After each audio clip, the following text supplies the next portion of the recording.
Well, that's the end of the 1958-59 season. And boy, I must say, what a disaster for Tottenham Hotspur. I've never been so embarrassed to be a Tottenham fan in all my life. We have our lowest finish in Division 1 since we were promoted, a lowly 18th. And who can forget these results from the season? A bundle swaggling against Blackburn. A dribbly pop against Manchester City. A faffily fap against West Ham United. And who can forget the thrilling climax, a Thugal thwap to Birmingham City, 5-1.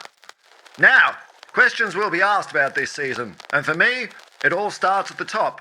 We have a new inexperienced manager, Bill Nicholson, who, let's face it, is from Yorkshire. He's not even from London. I don't know if they know anything about soccer up there. But one must also look at his right-hand man, Danny Blanchflower, who had a disappointing stint in his as first captain several years ago as an absolute failure. And one must ask the question of oneself.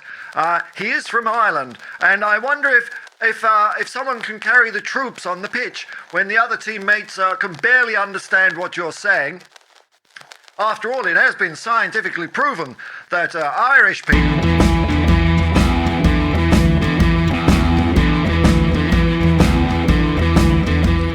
There you have it, folks. Thank God that's over. 1976-77, down to Division 2 for the first time in many years.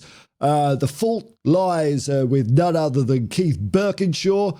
I didn't want him. You didn't want him. Who is he? No football experience at all. The wheels fell off. Let's have a look at some of the results that befell Tottenham Hotspur this season. Smashed by Derby County 8-2. Walloped by Everton. And who can forget that forgettable day at Manchester City Main Road, 5-0. Beaten by a team who in my lifetime will never win anything. The fault lies purely on the shoulders of Keith Birkinshaw for this one, putting his trust into inexperienced players such as Glenn Hoddle, a man who I don't think will ever grow up to fit this style of football in the hard English First Division. Also, fingers must be pointed at Steve Perriman. Is he past his best?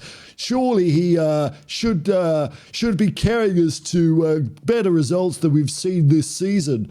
Very disappointing season, and I can only see that this is going to get worse before it gets better. I don't think we've reached the floor of our basement of crap with Division 1. I think it could go all the way down to Division 2, 3, 4, 5. There's a 6th division, we'd be in that too. It's not looking good for soccer at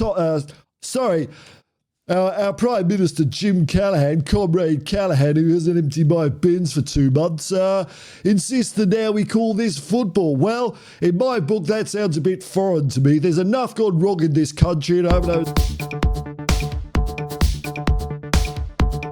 Yeah, man, it's worldy Spurs, innit? What's happened to this season, eh? What's happened to this season? We were up for the treble last year, man. FA Cup final, League Cup semi-final, 3rd in the league, you know what I mean? 3rd in the league. What happened this year? We go out to Port Vale. We sink down the league, don't we? Who wanted Terry Venables? El Tel, they call him. Well, you tell me, what's he ever done in the English game, eh? Nothing, man, nothing. Crystal Palace, QPR, that don't count, man. He's gone soft in Spain, and he's gone soft. El Tel out, that's what I reckon. We ain't winning nothing with this guy, nothing. Hey, I'll tell you what do you call it when you cross a Spanish?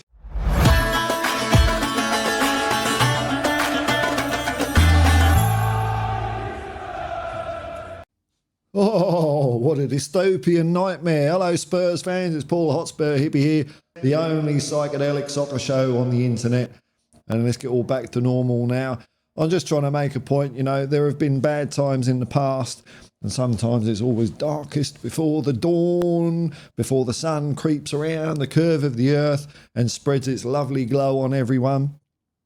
I remember particularly the 1987-88 season, because I was there, and although the matches were a little bit disappointing after the highs we had the previous year, I can't really remember anyone seriously saying LTEL out or anything like that. But I'm sure if YouTube was around back then, there would be a big campaign to get Terry Venables ousted, that it was a mistake, that we need a proven English manager, all that kind of thing. And God, heaven forbid what would have happened if YouTube was round for Birkinshaw and Bill Nick. But that's the way we live at the moment, isn't it? You know, everything's drama, everything's a catastrophe. Everything. It seems to me that a lot of YouTube is just there to try and wind people up, get people angry. We used to go to a game, have a whinge about it afterwards if we were a bit dopey, a bit lackluster. But then by the time the next match came along, which was usually just like 2 or 3 days later back in the day, we were up and at 'em again. We were up. Come on, you Spurs. That's what it was all about. Whereas now you have a dodgy result and everyone wants to burn the place down, change the tactics. Ange is naive. He's not proven, all this sort of stuff. The high line. How many times am I hearing this? The high line. Did the high line actually make Mickey Van de Ven slip over twice? I've never seen him do that. He doesn't do that. Just a weird old game. Timo Werner missed 2 tap-ins. Maybe he could have done better than that, but is that the tactics? Is that the high line? No, it's not. And we've recently seen a couple of times what happens when managers blink and they change their systems. Aston Villa did it against us. Wheels fell right off, didn't it? We were the team that scared them enough for them to play 5 men at the back. Didn't work, didn't it? The old pragmatic approach let us in.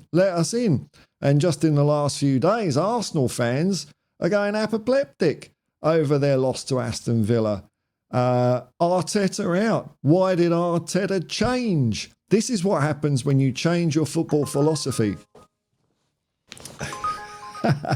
Don't believe it. We're a bloody Uber request. Cut that bit out. This is what happens when you change your philosophy. You lose match time at practice. You lose cohesion because the players have now got to do something different to what they've been doing all season. If you can back yourself in the style you want to play, then you have to play it all the time, no matter what. And I'm enjoying what we're doing at Tottenham Hotspur. I'll tell you this right now. I'm enjoying it because we're aspiring to aim high.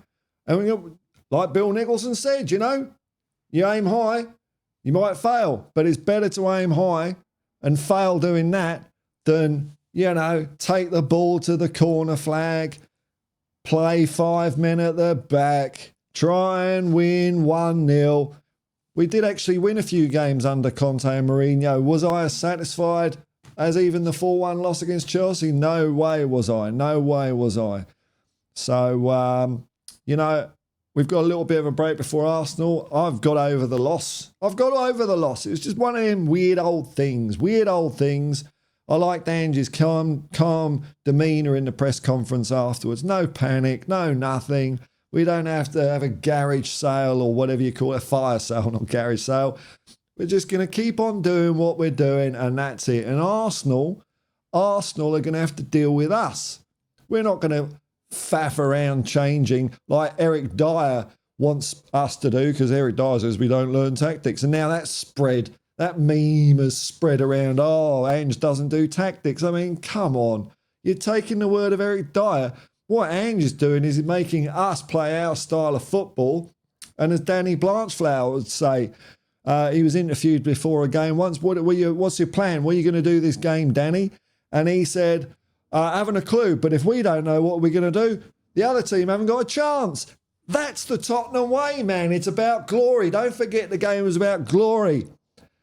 It's nothing to say it's about winning is the greatest fallacy. It's about glory. The game is about glory.